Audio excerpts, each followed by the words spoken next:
வணக்கம் ஃப்ரெண்ட்ஸ்.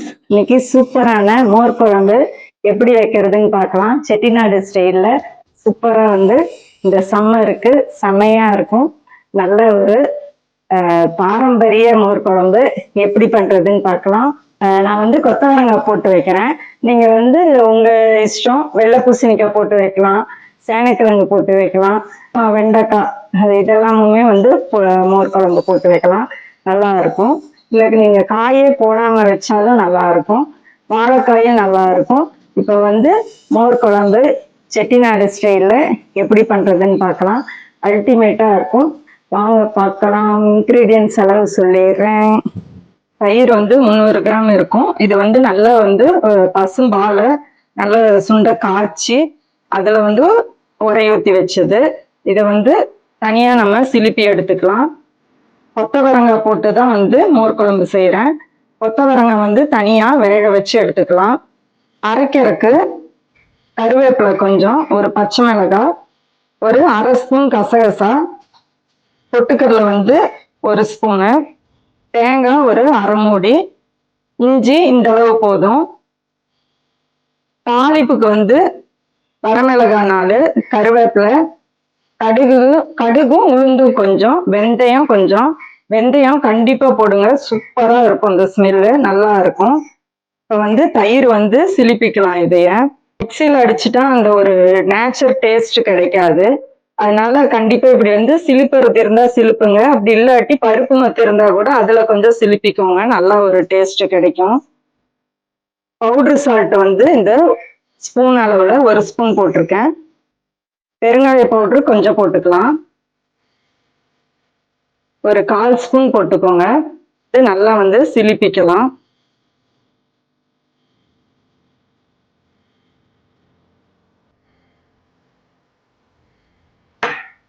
ஒரு அரை கிளாஸ் தண்ணி ஊத்துறேன்.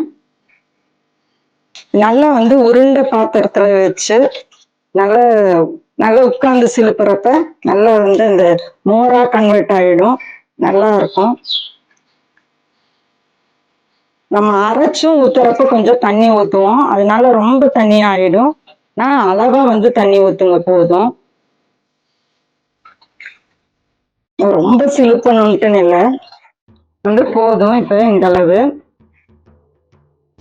ஒரு கெட்டியான ஒரு மோரா இருக்குது பாருங்க. தயிரும் இல்லாம நல்லா தண்ணியாட்ட மோரும் இல்லாம இந்த குழம்பு பதத்திலேயே இருக்கு இல்லையா, அந்த மாதிரி இருக்கிறப்ப நம்ம இந்த அரைச்சது ஊத்துறப்ப கரெக்டா இருக்கும்.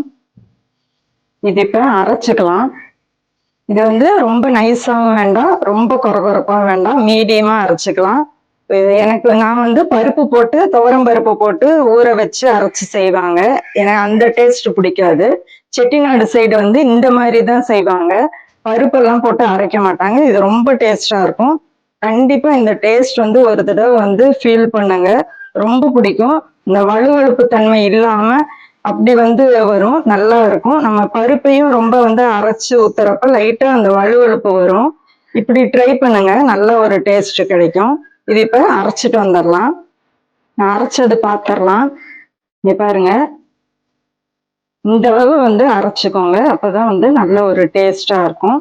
இதை இப்ப இந்த சிலுப்பின தயிரோட ஊத்திடலாம். இந்த மிக்சி ஜாரை கழுவின தண்ணியும் ஆட் பண்ணிடலாம், வேக வச்ச கொத்தவரங்காயும் ஆட் பண்ணிடலாம். இதோட தண்ணி எல்லாம் ஆட் பண்ணோன்னா மறுபடியும் இந்த மோர் குழம்பு எவ்வளவு இன்க்ரீஸ் ஆகுது பாருங்க. இந்த அரைச்சது எல்லாம் செய்யறப்ப நல்லா கலந்து உப்பு சரியா இருக்கான்னு பார்த்துக்கோங்க. இந்த அரைச்ச மசாலா எல்லாம் தயிரோட அந்த கலக்கிறப்ப, இந்த மோரோட கலக்கிறப்ப சூப்பரான ஒரு ஸ்மெல்லு. உப்பு கரெக்டா இருக்கான்னு பார்த்துடலாம். மட்டும் பத்தலை, கொஞ்சம் உப்பு போட்டுடலாம். இதுல மறுபடியும் அரை ஸ்பூன் உப்பு போட்டிருக்கிறேன். தாளிப்புக்கு இதுல ஒரு ஸ்பூன் கடலை எண்ணெய் ஊற்றியிருக்கேன். நீங்க தேங்காய் எண்ணெய் யூஸ் பண்ணலாம், தேங்காய் எண்ணெயும் அல்டிமேட்டா இருக்கும், அதோட ஸ்மெல்லும் நல்லா இருக்கும். நான் கடலை எண்ணெய் யூஸ் பண்றேன். தேங்காய் எண்ணெய் எங்க வீட்டுக்காருக்கு கொஞ்சம் அந்த ஸ்மெல் பிடிக்காது, அதனால நான் கடலை எண்ணெய் யூஸ் பண்றேன். நீங்க யூஸ் பண்றப்ப தேங்காய் எண்ணெய் கூட யூஸ் பண்ணுங்க, நல்ல ஒரு டேஸ்ட் கிடைக்கும். இந்த கடுகு வெந்தயத்தை ஒண்ணா போட்டுடலாம். உளுந்து நல்லா பொரியட்டும். இந்த வரமிளகாய் வந்து நல்லா வந்து முழுசா அப்படியே போடுங்க. நல்லா முழுசா போடுறப்ப நல்ல வந்து ஸ்மெல்லு சூப்பரா இருக்கும். கிள்ளி போடுறப்ப இந்த ஸ்மெல் வேறையா போயிடும். அதனால வரமிளகாய் முழுசாவே போடுங்க. ஒரு 1/4 ஸ்பூன் மஞ்சத்தூளும் சேர்த்திக்கலாம். நல்லா பொரிஞ்சிருச்சு. வந்து இந்த கருவேப்பிலையும் வரமிளகாவும் ஆட் பண்ணிடலாம்.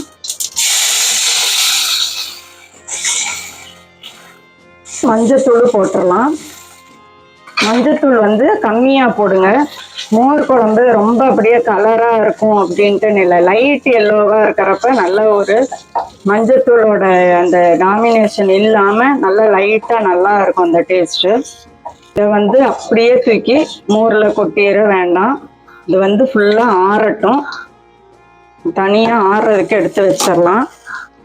அப்படி இந்த தாளிப்பு ஸ்மெல் வந்து வெந்தயம் இந்த கருவேப்பிலை வரமிளகாயோட சூப்பரா இருக்கு. இது வந்து நல்லா கொஞ்சம் ஆறட்டும். நம்ம இந்த கரைச்சி வச்ச எல்லாம் கலந்து வச்ச இந்த மோரோட இந்த பாத்திரத்துல இப்படி ஊற்றி நுரை கட்டி வர்ற அளவுக்கு சூடு பண்ணினா போதும். வச்ச மசாலா அந்த மோர் எல்லாமே கொதிக்கணும்ட்டு இல்லை, நல்லா வந்து நுரை கட்டி வரும். அந்த நேரத்துல வந்து ஆஃப் பண்ணிடலாம். அதை ஆஃப் பண்ணிட்டு அதுக்கப்புறம் வந்து இந்த தாளிப்பை போடணும். ஏன்னா இல்லாட்டி இந்த சூடோட போடுறப்ப இந்த மோரோட பிரித்த மாதிரி ஆயிடும். பாருங்க, தண்ணி அளவு வந்து கரெக்டா இருக்கு. மோர் குழம்பு வந்து நீங்க நல்லா ஒரு நாள் கழிச்சு சாப்பிட்றப்பயும் நல்ல ஒரு டேஸ்டா இருக்கும். அது பழசாகிறப்பையும் நல்ல ஒரு டேஸ்ட் கிடைக்கும். லைட்டா உப்பு மட்டும் கொஞ்சம் தூக்கலா வந்து இருக்கான்னு பார்த்துக்கோங்க. நான் சாதத்துல ஊற்றி சாப்பிட்றப்ப அது கரெக்டா இருக்கும். அப்படி இருக்கிறப்ப இது இப்ப நுரை கட்டி வர்ற ஸ்டேஜ் ஆகிறப்ப நம்ம வந்து ஆஃப் பண்ணிடலாம். இது வந்து நல்லா வந்து நுரை கட்டி வருது பாருங்க. இந்த இடத்துல எல்லாம் வந்து நல்லா நுரை கட்டி வருது. இந்த ஸ்டேஜ்லயே வந்து நம்ம ஆஃப் பண்ணிடலாம். இது கொதிச்சுட்டா பெருத்த மாதிரி ஆயிடும். அதனால இந்த ஸ்டேஜ் ஆஃப் பண்ணிடலாம். ஆஃப் பண்ணியாச்சு. லைட்டா வந்து புகை போகுது. இன்னும் கொஞ்சம் சூடாக தான் இருக்கு. இது வந்து இந்த சூடு ஆறணும்னா வந்து நம்ம இந்த குழம்போட கொட்டி கலந்துடலாம். எங்க அம்மா எல்லாம் வந்து இப்படிதான் வந்து மோர் குழம்பு செய்வாங்க. இந்த கொதிக்கவே விட மாட்டாங்க. நுரை கட்டி வர்றப்ப வந்து ரசமெல்லாம் வந்து இப்பதான் வந்து கொதிக்க வைக்கிறது. அவங்க என்ன கொதிச்சாவே இந்த டேஸ்ட் போயிடும் அப்படிம்பாங்க. பாருங்க, இதுவும் கொஞ்சம் ஆறட்டும். இதுவும் கொஞ்சம் தாளிச்சதும் ஆறட்டும். இது ரெண்டும் ஆறணும்னா மிக்ஸ் பண்ணிட்டு சாப்பாட்டுக்கு போட்டு சாப்பிட்றப்ப அல்டிமேட்டா இருக்கும். நீங்க வந்து காய் வந்து உங்களோட சாய்ஸ் தான். வெள்ளை பூசணிக்காய் சூப்பரா இருக்கும். சேனக்கிழங்கும் நல்ல ஒரு டேஸ்ட் கொடுக்கும். இது வந்து நல்லா ஆறிடுச்சு. இது இப்ப குழம்போட கலந்துடலாம். இந்த வெந்தயம் தாளிச்ச வாசமும் இந்த மோர் குழம்போட வாசமும் கலந்து சூப்பரான ஒரு ஸ்மெல் வருது. இந்த எண்ணெய் வந்து கண்டிப்பா வந்து சூடு ஆறி இருக்கணும். இந்த மோர் வந்து பிரித்து போகாம இருக்கும். டைம் இல்லை, ஜாபுக்கு போறப்ப பண்றீங்கன்னா மோர் வந்து நீங்க லைட்டா மிக்சியில கூட ஒரு அடி அடிச்சுக்கலாம். மோர் குழம்பு உடனே ஊற்றி சாப்பிட்றத விட இந்த மிளகாய் எல்லாம் ஊறி கொஞ்சம் வந்து அடுத்த நாள் வச்சு சாப்பிட்றப்பயோ இல்லை மார்னிங் நீங்க செஞ்சுட்டீங்கன்னா ஆஃப்டர்நூன் சாப்பிட்றதுக்கு செம டேஸ்டா இருக்கும். சூப்பரான மோர் குழம்பு தயார். வெந்தயம் ஸ்மெல்லுக்கும் மோர் ஸ்மெல்லுக்கும் அல்டிமேட்டா இருக்கு. ஜொல்லூர்து ஸ்மெல்லு. சம்மருக்கு சூப்பரான மோர் குழம்பு சாப்பிட்டு பார்க்கலாம். செட்டிநாடு கொடி ரெசிபி சப்ஸ்கிரைப் பண்ணுங்க, கமெண்ட் பண்ணுங்க, லைக் பண்ணுங்க, சப்ஸ்கிரைப் பண்ணுங்க கண்டிப்பா. அப்பதான் என்னால் வந்து தொடர்ந்து வந்து வீடியோ போட முடியும். நீங்க சப்ஸ்கிரைப் பண்ணி கமெண்ட் பண்றப்பதான் எனக்கு கொஞ்சம் என்கரேஜா இருக்கும்.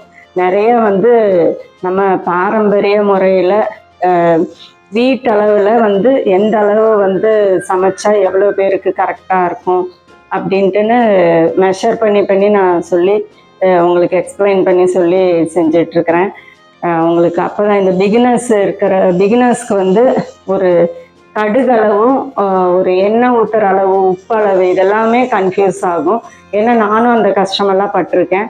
அப்படி இருக்கிறப்ப ஒவ்வொரு அளவும் வந்து நான் எக்ஸ்பிளைன் பண்ணி அதோட எந்த டிஷ்ஷுன்னாலும் அளவு வந்து கரெக்டாக சொல்லி தான் வந்து செஞ்சிட்ருக்கிறேன். நீங்கள் வந்து கண்டிப்பாக கமெண்ட் பண்ணி சப்ஸ்கிரைப் பண்ணாதான் எனக்கு கொஞ்சம் என்கரேஜாக இருக்கும். இல்லாட்டி நான் கரெக்டாக பண்ணுறேனா இல்லையா, உங்களோட தேவையான அளவு கரெக்டாக சொல்கிறேனா அப்படிங்கிற மாதிரி யோசனை போகும். அதனால் கண்டிப்பாக வந்து எனக்கு கமெண்ட்டில் சொல்லுங்கள். இப்போ வந்து ஒரு டிப்ஸ் பார்த்துட்டு மோர் குழம்பு சாப்பிட்டு பார்க்கலாம். கால் வெடிப்புக்கு வந்து நல்ல வெதுப்பான தண்ணியில் ஒரு அகலமான வந்து ஒரு பக்கெட்டில் ஒரு கால்வாசி வர்ற மாதிரி தண்ணி வந்து வெதுப்பாக சூடு பண்ணிட்டு கல்லுப்பு கொஞ்சம் போட்டுக்கோங்க. ஒரு 1/4 ஸ்பூன் வந்து மஞ்சத்தூள் போட்டுக்கோங்க. ஒரு எலுமிச்சம்பழம் வந்து புழிஞ்சும் விட்டுட்டு அப்படியே அந்த தோலோடையே போட்டு ஒரு பாத்திரத்தில் நல்லா அந்த தண்ணியை வந்து சூடு பண்ணிட்டு அப்புறம் பக்கெட்டில் ஊற்றிடுங்க. 1/2 hour வந்து காலை வந்து தண்ணியிலேயே வந்து ஊற வச்சுக்கோங்க. ஊற வச்சுட்டு அதுக்கப்புறம் வந்து காலை வெளியே எடுத்துட்டு நல்லா வந்து ஏதாவது ப்ரஷ்ஷில் வந்து நல்லா வந்து தேய்ச்சி விடுங்க. இல்லாட்டி வந்து இந்த கல்லில் கூட வந்து நல்லா கொஞ்சம் தேய்ச்சிட்டு மறுபடியும் வந்து காலை நல்லா வந்து சுத்தமான தண்ணியில் கழுவிட்டு லைட்டாக வந்து தேங்காய் எண்ணெய் அப்ளை பண்ணிவிட்டு படுக்கிறப்ப கூட நீங்கள் செஞ்சீங்கன்னா தேங்காய் எண்ணெய் அப்ளை பண்ணிவிட்டு ஏதாவது ஒரு துணி மேலே வேஸ்ட்டு துணி மேலே கால் வச்சு அப்படி படுத்துக்கோங்க. காலையில் எந்திரிச்சு வாஷ் பண்ணிடுங்க. இது வந்து நல்ல ஒரு அந்த வெடிப்புக்கு நல்ல ஒரு ரிசல்ட்டை கொடுக்கும். கண்டிப்பாக வந்து இதை ட்ரை பண்ணுங்கள். இப்போ வந்து மோர் குழம்பு சாப்பிட்டு பார்க்கலாம்.